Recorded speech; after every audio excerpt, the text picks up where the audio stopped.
Hi everyone, I'm Meteorologist Rusty McCranie, and welcome to Weather Express. Your weather in 5 minutes. Start the clock.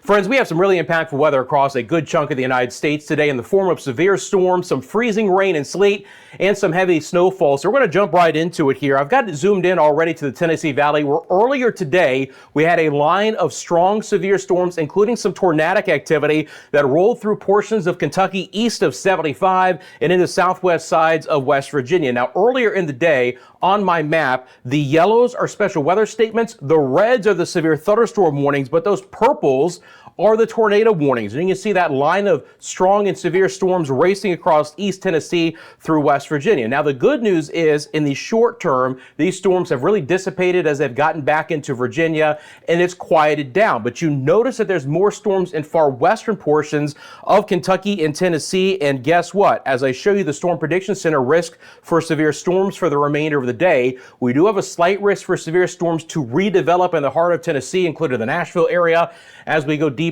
in the day. So watch out for, again, severe storms with winds of over 60 miles an hour and the possibility for an isolated tornado. Now, this storm system is also raking the northeast. Earlier in the day, we had a lot of freezing rain and sleet. That was the biggest problem. It's turned into snow here in New England. You can still see the mess right around Boston, temperature hovering right around freezing. So when you look at these winter weather advisories that are currently in play, and they'll kind of repopulate on, if we take a look at what's happening in Boston right now, it's mainly going to be for the sleet and the freezing rain. You can see that we do have some high snowfall totals, but you're also looking at the ice to be a problem, and that's just going to be a concern for travel throughout most of New England and the Northeast. We did have earlier today near New York City some winter weather advisories, but those have gone by the wayside. Still some high wind warnings here, high wind advisories for portions of the western sides of New York as this Clipper system kind of continues to race its way in. Now, it's gorgeous weather in the southeast. Temperatures are absolutely beautiful, upper 70s and lower 80s in a lot of spots.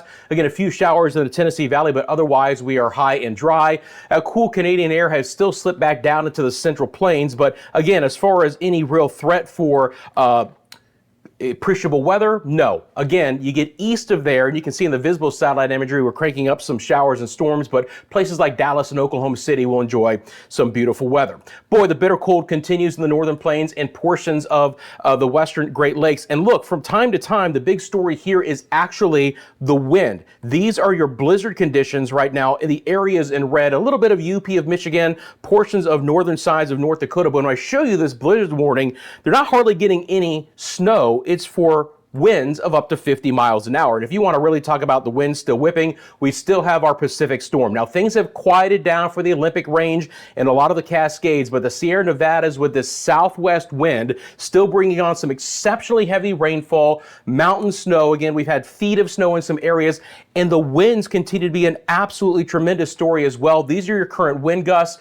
that, again, as you get all the way down to San Francisco and areas south now, are 30, 35, and even 40 miles an hour. So the current advisories here will continue to show you coastal heavy wind, which is going to be in the form of some gale warnings and small craft advisories. And then all of the purples are still winter storm warnings. And again, it's a combination of heavy snowfall in a lot of spots and the wind. Now, I know a lot of folks don't live on the ridgeline, but can you believe that they're expecting 80-mile-an-hour winds there? And winter weather advisories in those purples do continue for eastern sides of Oregon into Idaho, and then portions of Montana and Wyoming as well. So that's what it looks like right now. The southeast, again, continues to enjoy some absolutely gorgeous weather. Just to show you how that kind of looks like on the 6 to 10 day time frame temperature outlook, all the cold air is locked to the north into the plains, and places like Tampa, Florida, and Miami and Charleston will continue to enjoy some absolutely gorgeous conditions as far as temperatures go. Okay, let's get into the forecast, friends, as we have our last minute of time with you here today. Going to loop up the HRRR model. Once again, later today, showers and storms in the form of some strong to severe storms could break back out through the Tennessee Valley, especially over Tennessee.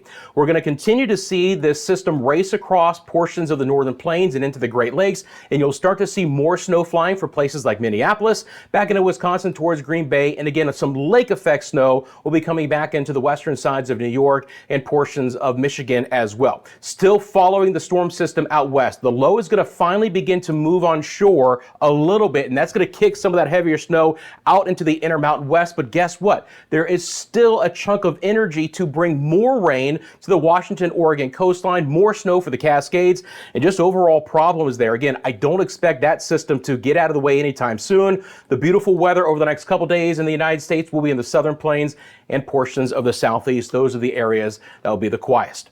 Friends, as you can see, I'm out of time. I appreciate you guys liking this video and subscribing to Weather Express if you enjoy this content.